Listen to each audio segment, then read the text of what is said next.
você que acompanha o Esportes Roma News dessa semana, tudo bom? Durante a pandemia do novo coronavírus, nós estamos adotando esse novo formato de entrevistas e hoje eu tenho uma convidada muito especial desde esse retorno a paraense Érica Paz, lutadora de jiu-jitsu, lutadora de MMA, que vem participar do Esportes Roma News de hoje para falar um pouco sobre como que o esporte está lidando nesse momento de doença da Covid-19 e também sobre uma ação bem bacana, que é o MMA Social, em parceria da LBV, a Legião da Boa Vontade, e o Grupo Roma, que também está participando dessa grande campanha. Oi, Érica, tudo bom contigo? Tudo bem, boa tarde. Um prazer falar com vocês aí da minha cidade. Saudade de Belém. Para quem não sabe, a Érica é paraense, ela que já foi campeã mundial de jiu-jitsu.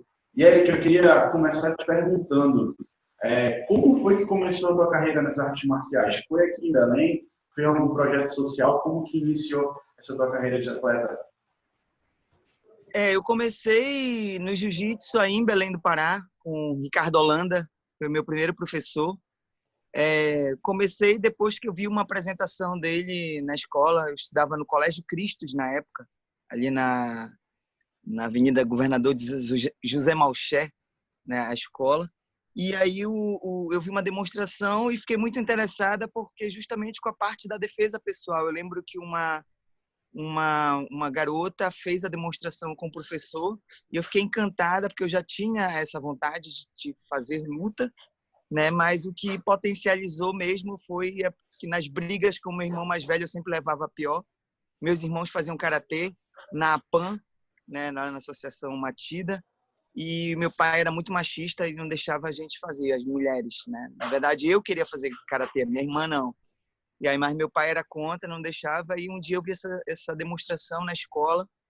Procurei o Ricardo depois de uma briga com meu irmão, uma das inúmeras brigas, mas era briga, só para colocar, ressaltar, era briga de irmãos, 1 ano e meio de diferença só.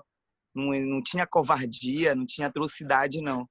Mas eu não queria levar, eu já estava cansada de sempre levar a pior. E aí encontrei um kimono velho em casa e falei pro Ricardo, olha, o meu pai não deixa eu treinar, minha mãe não deixa eu treinar e eu quero treinar escondido e eu não tenho como pagar. Então, assim, eu não entrei num projeto social do Ricardo, mas o Ricardo, eu sempre fui bolsista durante a minha vida inteira. Ele sempre me deu bolsa integral e assim eu ingressei no jiu-jitsu, aí em Belém do Pará. E essa questão do machismo do teu pai, da parte dele que tu falaste, quando tu decidiu começar a praticar e aprender um pouco sobre o jiu-jitsu, como que foi a reação dele? E depois que tu ingressaste na carreira e viraste uma lutadora de renome, ele te apoiou ou continuou nessa postura mesmo mais rígida? Não, o curioso foi que o que amoleceu meu pai já foram os resultados nas competições. Eu comecei a sair nos jornais, na TV, e aí ele teve que ceder. E meu pai, durante a minha carreira mesmo na atividade de competições, meu pai era o meu maior incentivador, né? Meus pais, não só meu pai, mas também minha mãe, eram grandes incentivadores, mas foi só mesmo aquele primeiro impacto escondido. Acho que durante quase um ano eu ainda estava escondida até que ele descobriu, e aí aí ficou tudo certo, graças a Deus. Meu pai foi até hoje, ele é um fã de luta, né? Ele era karateca, era praticante de karatê também, então foi um pezinho assim bem bacana de incentivo. E, Érica, por mais que já tenhas parado de lutar profissionalmente, como que estão sendo os teus treinos, né? Acredito que uma vez lutadora profissional, tu nunca para de se movimentar. Se eu puder virar a câmera, já ver todo o meu circuito aqui na frente. Pois é, e durante essa pandemia, por conta das questões de proteção Ó, dos órgãos... treino, Cadê? Mostra aí. Bob, o tatame tá ali, eu só monto e os treinos ocorrem aqui. Mas aí o bom e velho sparring, né, acaba não acontecendo, a não ser que tenha alguém na tua família, alguém que mora contigo que tope lutar, né? Mas está dificultando ou tu consegue se virar assim, sozinha com essa estrutura que tu tem na tua casa? Na verdade, é muito diferente. A gente realmente, eu sinto muita falta da manopla, né, do treino técnico no chão, enfim, do treino de grappling. principalmente com as minhas alunas, eu tenho sentido muita falta mesmo. Mas eu tenho conseguido segurar a questão aqui da saudade, calçar a luva, bater no bob, fazer uma sombra, fazer uma movimentaçãozinha no chão. Isso eu tenho conseguido fazer, só para matar a saudade. Mas claro que não é a mesma coisa. Para um atleta de competição, sem dúvida nenhuma, isso faria total diferença no sentido negativo, né? Então, eu imagino que os profissionais aí estejam passando uma dureza aí para se adequar a essa realidade que hoje a gente vive, que infelizmente a única solução ainda é o distanciamento social enquanto a gente não tiver uma vacina ou uma medicação, né? Logo no início da pandemia, o meu filho mora em Boston, mora nos Estados Unidos, o Renzo, e o meu filho foi infectado. Só que os sintomas do Renzo foram os piores. Ele já perdeu o paladar, perdeu 8 quilos em uma semana e já foi para falta de ar, foi internado, 2 vezes foi internado. E aí eu fiquei no desespero porque eu não podia ir para os Estados Unidos para ficar com ele, nem ele podia vir porque estava tudo fechado. Eu tive que me apegar aí na minha Nazica, sou adepta aí da Nossa Senhora de Nazaré, né? Enfim, já fui cordeira, então me apeguei muito na fé e só rezava para que Nossa Senhora pudesse livrar ele do mal pior, mas graças a Deus foi só um grande susto. Mas foi aí que eu vi que realmente a questão do respeito, que até então não tinha acontecido nada perto, próximo de mim. E 2 semanas após isso, o meu tio, o irmão mais jovem do meu pai, veio a óbito, né? Um cara super saudável, frequentava academia, sabe? Malhava, treinava e foi muito rápido e foi outro grande susto que a gente passou, mas esse, infelizmente, não teve como a gente reverter, né? Infelizmente, o meu tio pagou com a vida, não se sabe de que forma ele se contaminou, mas aí que deu para perceber e sentir o peso real de que esse vírus pode trazer de dores para uma família, né? Porque, na verdade, quem morreu, né? Mas a dor fica para os filhos, né? Para os familiares, enfim. Então, foi 2 grandes sustos que eu passei, assim, e graças a Deus tenho conseguido fazer as ações desde o início. Atualmente, eu continuo, né, usando minha ferramenta de trabalho continua sendo a luta. Eu sou funcionária do governo do estado, onde eu idealizei e sou coordenadora geral de um programa de prevenção e enfrentamento à violência contra mulheres aqui do governo do estado do Rio de Janeiro. E assim, desde o início da pandemia eu já consegui, junto em parceria com a LBV, já distribuir 5 toneladas para as nossas mulheres atendidas no programa Empoderadas. E ontem mesmo eu estava numa ação no município de Petrópolis, onde a gente levou 1 tonelada de alimentos, e a necessidade, a busca, a procura é muita, mas assim, eu vou com o coração apertado, faço as orações, levei 3 máscaras, luva, levei para poder fazer ação de distribuição, bastante álcool em gel, né? Fomos com o motorista com o carro aberto, para não ficar no ar-condicionado, né? Pouquíssimas pessoas dentro do carro, né? Foram 3 pessoas dentro do carro, mas enfim, sempre tomando todos os cuidados que a OMS determina, né? Para que a gente possa evitar com que esse vírus chegue até a gente e, consequentemente, que a gente propague isso para as pessoas que nos cercam, as poucas pessoas que nos cercam nesse momento. Então, realmente é um momento bem delicado que a gente vem vivendo, né? Porém, acredito que quando você consegue manter todos os protocolos de segurança para poder evitar com que o vírus atinja você, contagie você e as pessoas próximas de você, sem dúvida nenhuma isso faz total diferença. É como a gente tem conseguido levar solidariedade para as famílias dessas mulheres que a gente atende. Infelizmente, essa doença, né, atingiu milhares de brasileiros. A gente não sabe exatamente o número certo. Enfim, são várias mães, pais, avós, tios, tias, filhos, filhas, que o Brasil inteiro perdeu nesse tempo e, infelizmente, vai continuar perdendo até que a gente consiga uma cura efetiva realmente para essa doença. E é justamente por causa do coronavírus que o MMA Social surgiu, né? É uma ação que já tem algum tempo, junto com a LBV, e esse é o grande motivo de você estar aqui no programa com a gente. Para quem não sabe, a gente já vem apresentando algumas semanas essa nossa parceria com a LBV, com o MMA Social, E o objetivo da campanha é fazer com que projetos sociais que ensinam artes marciais consigam se manter e sobreviver aí durante essa pandemia. A ação é para arrecadar doações para esses projetos. Eu tenho aqui alguns dados para quem quiser doar aqui em Belém ou fora de Belém, para que se sinta à vontade e faça parte dessa campanha. Para quem quiser doar online, ou seja, o jeito mais fácil, é só entrar no www.lbv.org/MMA social, MMA-social. Vou repetir, www.lbv.org/MMA-social. E aqui em Belém, quem quiser fazer as doações presenciais, é só ir na LBV Belém, que funciona um centro comunitário de assistência social, que fica na Travessa Francisco Monteiro, número 782, no bairro de Canudos, aqui na capital. Quem quiser ligar, o DDD é 91, aqui da nossa região, 3253-7511. Falando um pouco sobre o MMA social, Érica, para ti, qual que é a importância de uma ação como essa, arrecadar doações mesmo, cestas básicas e kits de higiene para esses projetos sociais? Bom, a importância é total, literalmente é questão de sobrevivência dessas famílias, né? Eu posso falar pelas mulheres que a gente diretamente atende aproximadamente de 3.000 a 3.500 mulheres, e indiretamente de 5 a 6 mil mulheres aqui no estado do Rio de Janeiro. Então, assim, muitas das nossas mulheres seguem o atual padrão do país, né? Muitas das pessoas não têm um emprego, as pessoas têm um trabalho, né? Trabalham de forma informal.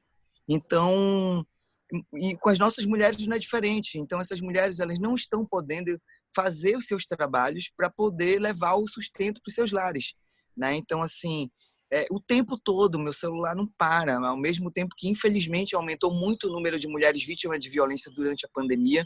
Isso é uma triste realidade que a gente vem vivendo com o trabalho, mas, graças a Deus, estamos conseguindo fazer o trabalho de modo online, de modo home office, dando total atendimento imediato a essas mulheres. Vale lembrar que a gente trabalha em parceria com a Patrulha Maria da Penha, que é um departamento especial da Polícia Militar do estado do Rio de Janeiro. O estado do Rio de Janeiro é o único estado do Brasil que tem essa patrulha atendendo os 92 municípios, o estado completo. Então, a gente trabalha em rede. Então, a gente também recebe essa demanda da Patrulha Maria da Penha de mulheres que não têm absolutamente nada. E fora os crimes que vêm com essa questão da pandemia para essas mulheres. Então, assim, e a gente não só trabalha com mulheres vítimas de violência, a gente também trabalha de uma mulher. A maioria das nossas alunas são mulheres que nunca passaram por traumas, grandes traumas, mas estão conosco para que elas tenham ferramentas para que, no momento de real necessidade de agressão, de tentativa de feminicídio, que elas tenham ferramentas para impedirem, se defenderem, impedirem de serem mortas pelos seus algozes, seus ex-companheiros ou até mesmo companheiros. E junto nessa pandemia, né, dessas mulheres que não só estão com seus algozes, mas assim também outros que também têm um marido autônomo, que são grandes maridos, grandes parceiros. Vale lembrar que o nosso trabalho não é contra homem, é contra a violência. A gente tem vários maridos de alunas nossas que são assim exemplares, pais exemplares, maridos exemplares, parceiros, e que também não estão podendo exercer o seu trabalho, a sua profissão e levar o sustento para casa. Então, eu recebi vários pedidos de ajuda assim, dessa forma. Meu marido não está podendo trabalhar, eu também não, e tenho 3 crianças em casa e tem 3 dias que eu não tenho nada para comer. Eu não consigo fazer nada para dar para meus filhos. Então, uma aluna nossa que relatou isso, né, por WhatsApp para mim, dizendo que só estava fazendo farinha, né, e esquentando e dando para os filhos para segurar. Então, é onde a gente se mexe. Então, se mexe para estar levando um pouco de esperança e solidariedade para essas mulheres, para essas famílias dessas mulheres, né, para esses filhos e também para os seus companheiros. Então, é fundamental a solidariedade hoje do povo brasileiro. E graças a Deus, a LBV, eu já trabalho em parceria com a LBV desde 2017. Né? Então, a gente já tem essa parceria desde lá de trás, antes mesmo de eu estar dentro do governo do estado do Rio de Janeiro. Antes mesmo disso, eu já fazia esse trabalho. Inclusive, esse trabalho que eu exerço aqui iniciou aí em Belém do Pará. Na época, funcionava dentro da Fundação Propaz, ficava ali dentro da Delegacia da Mulher. Então, assim, a gente tinha uma grande turma lá. Então, assim, a gente sempre levando e vendo e com um olhar mais clínico para essas mulheres, né? Porque não é só a violência. A fome também é uma agressão, né? Então, a gente tem esse olhar para essas mulheres, para levar um pouco de esperança, um pouco de não só uma palavra, mas também um feijão, um arroz, um macarrão, levar um pouco de solidariedade para essas mulheres, para amenizar um pouco a situação que já é bastante complicada. Mais uma vez, fora a questão da tensão, as crianças não estão na escola, enfim, tudo em casa, potencializa para todas as formas de agressões, né? Disparou o número de agressões agora contra mulheres, agora na pandemia.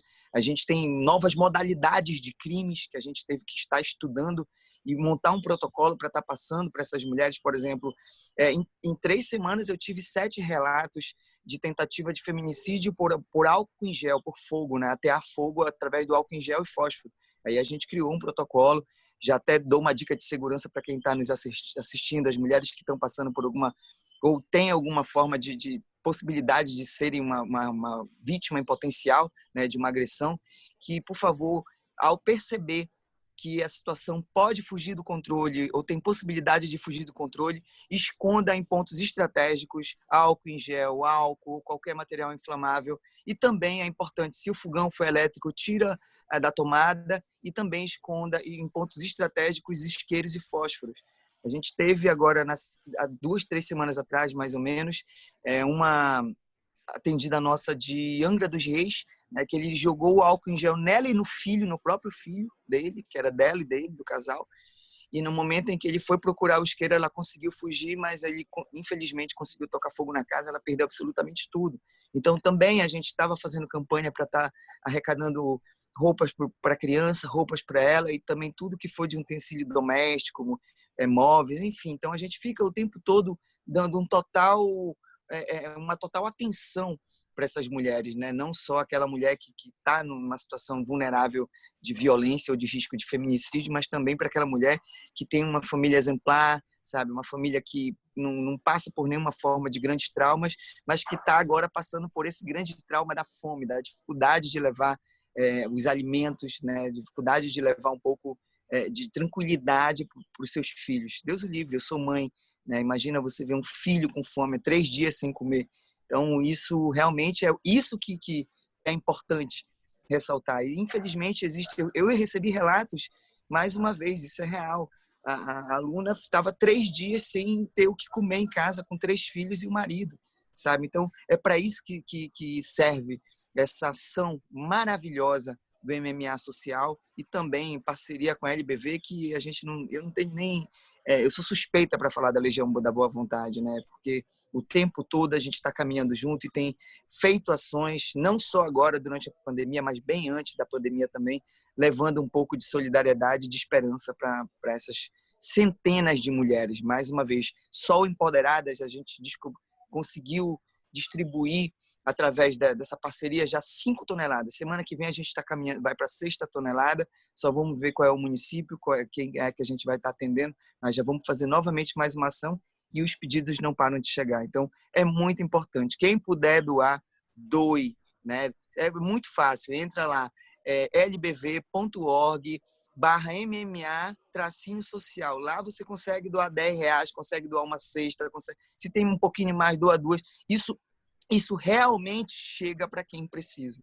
Isso é uma realidade. A gente pensa assim, não vai chegar. Não, chega. Chega para quem realmente está precisando. E, infelizmente, tem muita gente precisando.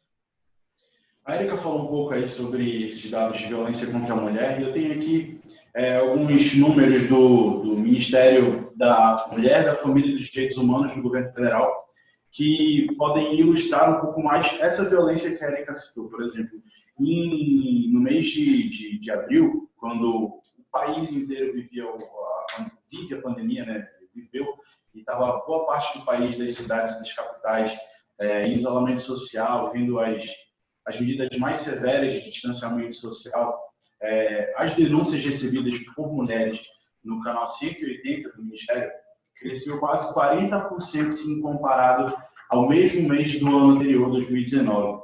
E a Erika tem esse trabalho que é o Empoderadas, que surgiu justamente para...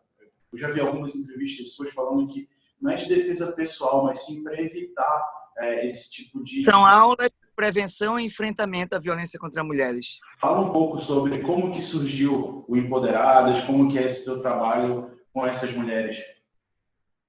Olha, eu já trabalho em defesa da mulher desde 97 e o trabalho começou aí em Belém do Pará. Eu tenho experiência em dar aulas desde os 13, 14 anos de idade. Foi quando eu já tinha, porque o foco do meu treino sempre era a questão da defesa. E, lógico, eu por ser, na época, menina, né, hoje mulher, mas por ser mulher, eu sempre puxava para as questões. Então, também por isso que eu não tive tanta dificuldade, na verdade, nenhum tipo de dificuldade, quando eu migrei para na época, ainda vale tudo. Né? Então, esse trabalho iniciou aí em Belém do Pará. Existe uma grande necessidade. Eu faço muitos, na verdade, eu tenho uma área eu atuo em todo o país, né? E a gente tem uma grande atuação aí no Pará também. A gente trabalha em rede, assim a gente consegue dar uma resposta imediata, pública, para uma mulher em situação de extrema vulnerabilidade, de risco de morte, né? Enfim, pelo simples fato dela ser mulher. Então, esse trabalho começou em Belém do Pará já há 22 anos, mas eu iniciei o trabalho social também aí em Belém do Pará. Eu já morava no Rio de Janeiro, mas iniciei aí em Belém do Pará e ficamos por quase 2, 3 anos aí em Belém. E, infelizmente, a gente teve teve a mudança de governo, né? Um pouco antes de mudar o governo, a gente já estava tendo um pouco de dificuldade, né? Vale lembrar que isso não tinha custo nenhum, né? Mas a gente teve um pouco de dificuldade. E aí eu falei, deixa virar o governo, esperar ver quem vem para a gente poder articular para estar realmente implantando. E tem muitas mulheres, alunas nossas daí de Belém, que pedem, Érica, quando é que a gente vai voltar? A gente tem pretensão de estar levando para aí. Em relação aos números, infelizmente, o Brasil ele é o quinto país no mundo, no planeta Terra, de 193 países, o Brasil é o quinto no mundo onde mais se mata, espanca e estupra-se mulheres. São 536 mulheres vítimas de violência física por hora no Brasil. Isso corresponde a 1 a cada 2 segundos. Uma mulher é vítima de violência física a cada 2 segundos. É muita coisa. Apenas 10% das mulheres que são vítimas de estupro fazem um registro de ocorrência. Né? Então, isso correspondeu, segundo o último Fórum Brasileiro de Segurança Pública, isso correspondeu a 180 mulheres estupradas todos os dias no Brasil. Se apenas 10%, isso é o relato de apenas 10%, você tem que multiplicar isso por 10. Aproximadamente são 1.800 mulheres estupradas todos os dias no nosso país. Quando a gente vem para a questão do feminicídio, a gente continua na minha cada 1h30 uma mulher vítima de feminicídio pelo simples fato de ser mulher, pela questão do gênero. Né? Então, assim, a gente, infelizmente, durante já muitos anos, a gente está ocupando o ranking mundial de um país não legal para mulheres. Né? Então, assim, não é à toa que o estado do Rio de Janeiro é um único estado no Brasil onde a gente... Olha a gravidade que a gente vive. A gente tem um espaço exclusivo para a gente no metrô, no vagão do metrô. A gente tem um espaço exclusivo para a gente no vagão do trem. E também temos um espaço exclusivo no BRT, no ônibus BRT. E isso não é porque a gente é lady, porque a gente precisa de espaço, porque a gente é menina. Não, não é. É porque eles não respeitam, que é o crime da importunação sexual, que é um crime ainda muito jovem. Em setembro do ano passado, completou 1 ano. Esse ano, em setembro, vai completar 2 anos apenas, né, que passou a ser crime, que vai até 5 anos de prisão. E que a gente vê vídeos, direto vídeos, né? Eu recebo esses vídeos. A menina filmou o cara se masturbando, o cara se esfregando, enfim, todas as formas de importunação sexual. E por falta do conhecimento, tanto da segurança ou do motorista do ônibus, do cobrador, eles acabam dando fuga para esse criminoso. Né? E não é a fuga, tem que ir para a cadeia. Então, são crimes... Vale lembrar que o crime da importunação sexual é um crime que geralmente ele antecede o crime do estupro. Geralmente, as mulheres que são estupradas, elas são importunadas sexualmente antes de serem estupradas. Né? Então, assim, a gente leva conhecimento através desse trabalho que a gente desenvolve. Por que eu não gosto do termo defesa pessoal? Porque a defesa pessoal ela vem por uma linha física, de contato físico, e a agressão física é apenas uma das formas, das milhares de formas de agressões que nós, mulheres, passamos todos os dias em nossos cotidianos. Entende? Então, assim, dentro desse trabalho que a gente desenvolve, a gente ensina, por exemplo, mulheres a reconhecer e se anteciparem à ação de criminosos, seja ele um estuprador, um importunador, um criminoso doméstico, ou um feminicida, ou um assediador. Né? Então, assim, a gente dá ferramentas para essas mulheres para que elas tenham possibilidade de se defenderem e, principalmente, de se anteciparem à ação desses criminosos. Né? Vale ressaltar que dentro do ambiente mais comum, rapidinho, só recapitulando para entrar nessa questão, uma última pesquisa agora recente constatou que 97%, isso no país, tá? 97% das mulheres que utilizam transporte público ou privado já foram assediadas ou abusadas. Isso é muito grave. 97% é você pegar 10 mulheres, né? Pegar 9 por um lado, nem posso, mas pegar 9 e uma talvez já só tenha visto, porque é 97. Né? Se eu falar de 100, a gente pega 97, 3 nunca passaram. 97 já foram abusadas, importunadas de alguma forma no transporte público. Né? Então, assim, e eu ainda vou mais além. E aí tu fala assim, Érica, é só quem usa ônibus, é só quem usa metrô, é só quem usa trem? Não. A gente tem também esses tipos que houve um grande aumento naqueles aplicativos de motoristas, Uber, 99, então houve um disparo, tanto é que a empresa tomou várias iniciativas para estarem tentando proteger um pouco, amenizar a situação das mulheres. E, infelizmente, Érica, mas eu não uso nada disso, eu tenho meu carro, mas eu ando de avião. A gente tem vários relatos do crime de importunação sexual no avião. Inclusive, o primeiro que teve grande repercussão após o crime ter passado a ser crime, o crime da importunação sexual, um passageiro daí de Belém do Pará saiu daí, no voo da Gol, para Brasília. A moça dormiu, quando ela acordou, ela estava toda ejaculada. Ela acordou, fez um escândalo, ele foi direcionado para a Polícia Federal, né, que os crimes em avião se é direcionado para a Polícia Federal, e ele disse que foi um espirro, que ele espirrou. Mas não, então assim, não é nem no avião, nem no trem, nem no metrô, nem no Uber. E assim, Érica, mas eu tenho meu carro próprio. A gente tem, infelizmente, um dos locais prediletos dessas abordagens são estacionamentos desses criminosos, onde eles abordam a vítima para dentro do próprio carro dela para praticar esses crimes.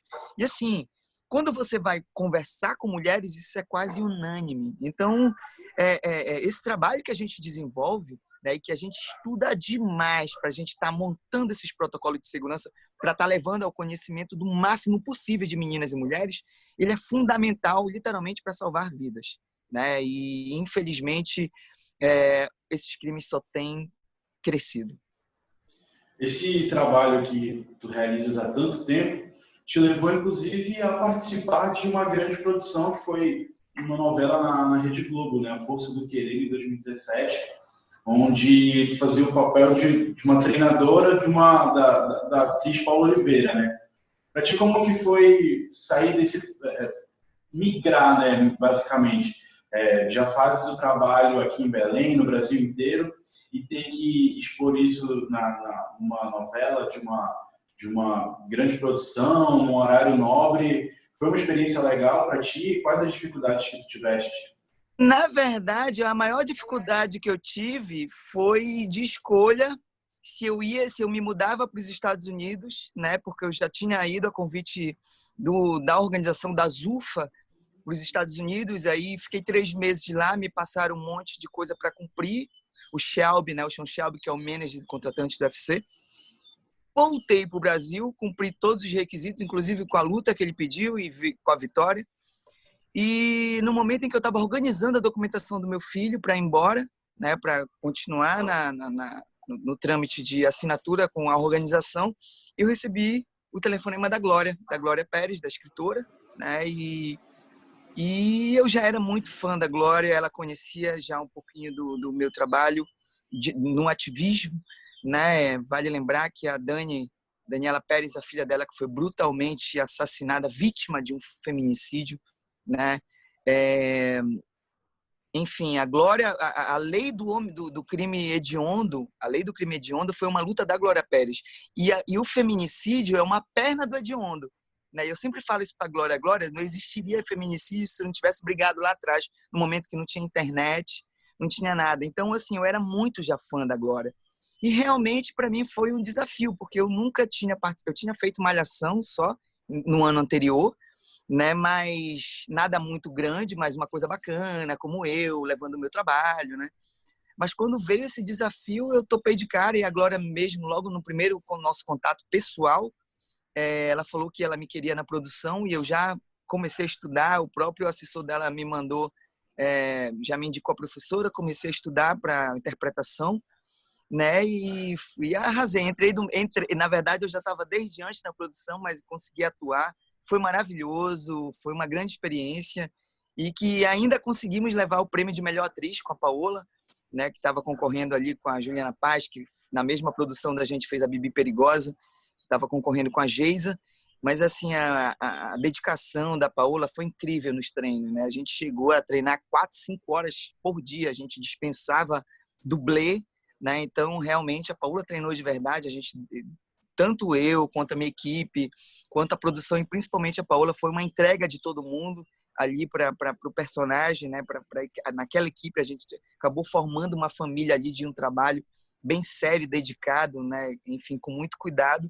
E acabamos, né, batendo todos os recordes de audiência. Quando a Geisa tinha a luta do personagem da Paola, da Geisa, a gente entrava no top 5 do trend mundial do Twitter, porque realmente as cenas eram incríveis, né? E a gente estudava muito para saber, lógico, eram cenas que a gente coreografava. Eu sempre me inspirava em muitos amigos ali, atletas, né? Grandes lutadores. Eu falei, não, eu quero que a Geisa dê esse chute.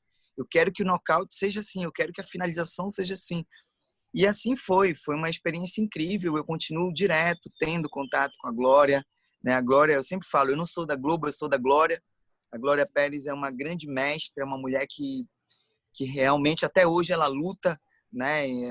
Deve ser muito difícil, eu sou mãe, mas deve ser muito difícil para uma mãe que perdeu uma filha da forma que ela perdeu a filha, ver ainda que um criminoso está solto aí fazendo graça, né? Então, infelizmente, as nossas leis fazem com que as coisas sejam dessa forma, mas a gente tem lutado, principalmente por conta das leis pró-mulheres, acho que são de dentro da onde entrega a Lei Maria da Penha, né, que esse ano, agora, em agosto, completa 14 anos. É uma lei ainda adolescente, ainda em construção, onde a gente briga para adequar, para melhorar, enfim, não deixar com que as coisas passem em branco, mas já mudou muita coisa. A gente tem lutado muito. Ontem mesmo, uma das minhas grandes amigas e parceiras, e assim, minha amiga pessoal, né, e que eu consegui ajudá-la, veio um pedido de ajuda para mim em relação ao caso dela, que foi a Luísa Brunet, estava ontem em conversa com o Bial. Foi incrível a matéria dela, a propriedade que a Luísa tem falado, sabe? Então, a gente sempre é um grupo de mulheres do qual eu tenho muito orgulho de fazer, que são as mulheres mais atuantes no enfrentamento à violência contra mulheres. Eu encabeço a liderança desse grupo, né? Então, a gente é um grupo de realmente, como eu gosto de falar, a gente é um grupo de cangaceiras que realmente não deixa com que os criminosos passem impunes, né? A gente corre atrás para fazer com que a lei seja respeitada na sua forma integral. Érica, pegando o rumo aqui já no finalzinho da nossa entrevista, eu vou reforçar de novo como é que as pessoas podem fazer as doações para o MMA Social, só reforçando. Quem quiser fazer online, né, não ter o trabalho de ir, enfim, na pandemia, reforçando, se puder ficar em casa, fique em casa. Mas quem quiser doar pelo site é o www.nbv.org/MMA-social. Deixa aqui também as redes sociais do MMA Social para quem quiser conhecer um pouco mais. No Instagram é @MMA Social _ e no Facebook é MMA Social Oficial. Aqui em Belém, quem quiser fazer as doações presenciais, é só ir na LBV Belém, que fica no Centro Comunitário de Assistência Social, na Travessa Francisco Monteiro, número 782, no bairro de Canudos, aqui em Belém. Qualquer informação é no DDD 91-3253-7511. Érica, aproveitando que tu és a primeira paraense que faz parte do projeto e que está participando aqui do nosso programa do Esporte Roma News, deixa o teu recado para quem quiser doar, pede a doação de kits de higiene ou então de cestas básicas. Queria agradecer também ao Márcio, que fez o contato entre a nossa produção e a Érica, ele que ajudou a gente a organizar essa entrevista. Enfim, Érica, deixa o teu recado e desde já muito obrigado por vir participar. Bom, para mim é uma honra estar participando. Eu já estive aí presencialmente aí no estúdio, né? Acho que algumas vezes, não só uma vez. Tenho muitas boas lembranças da organização. Acho que eu ganhei 2 ou 3 troféus Romo Maiorana na época aí, enfim. Eu sou muito paraense, eu sou muito raiz mesmo, né? Cabocla do mato, como eu gosto de falar, Uhum. criada na farinha baguda, né? Então, assim, eu tenho muita saudade, estou louca para ir aí. Eu estava com pretensão de ir no Sírio, mas é o que as notícias que a gente vem ouvindo é que talvez não tenha, né? Então, não sei como é que vai ser. Estou com muita saudade dos meus familiares, enfim, dos meus amigos, da minha mãe, do meu pai, do povo, do calor, do medo da manga cair na cabeça, mas se cair do lado a gente leva para casa, lava e come, né, com farinha, né, como cabocla de Abaeté, então a gente sabe como é que faz. Então é sempre um grande prazer poder estar falando, principalmente aí com o meu povo, né, com minhas origens, minhas raízes. Peço para que quem puder, que por favor fique em casa. E assim, se não puder, que cumpram todos os protocolos de segurança da OMS, da Organização Mundial da Saúde. Infelizmente, ainda não tem remédio, ainda não tem vacina, tudo é especulação, ainda está tudo em teste. Previsão, se tiver, toda vez tem os canais têm noticiado que assim tão cedo não vai ter, tá? O mundo está correndo para tentar encontrar uma solução para que, no minimamente, a gente consiga voltar, fazer com que as coisas voltem ao normal, mas ainda não temos essa previsão. Então, para quem puder e tiver condições de doar, é muito fácil. Tem as mídias sociais, tem o Instagram do MMA Social, tem o Instagram da LBV Brasil. Por lá também você consegue acesso, né? Queria deixar também aqui divulgado o meu Instagram, que é o ericapaz5, e o do programa, que é o empoderadas.rj. E para quem quiser doar pelo celular ou pelo computador, só entrar lbv.org/MMA-social. Lá você consegue fazer a sua doação. E, cara, na boa, é verdade. Isso vai chegar nas mãos de quem realmente está passando uma necessidade extrema de falta de alimento, de material de higiene. Muita gente está precisando, né? Antes disso, as pessoas já precisavam. Ainda mais agora não podendo estar trabalhando, exercendo suas profissões. E até mesmo para quem está trabalhando, a maioria das pessoas que eu conheço que estão trabalhando, Érica, está difícil, eu só estou conseguindo pagar o aluguel, pagar o plano, mas não estou conseguindo levar comida. Então, as pessoas tiveram salários reduzidos, tiveram, infelizmente, cortes. Então, realmente, esse trabalho, né, de solidariedade, ele é muito importante para a gente levar um pouco de conforto para essas famílias que realmente estão precisando. Muito obrigada e contem comigo. Aí, gente, muito obrigado. Essa foi a entrevista, então, com Érica Paz, campeão mundial de jiu-jitsu, que faz parte também dessa campanha que a gente está ajudando a divulgar. Galera, o Esporte Rumo News dessa semana fica por aqui. Semana que vem tem mais. Muito obrigado pela audiência e até lá. Tchau, tchau.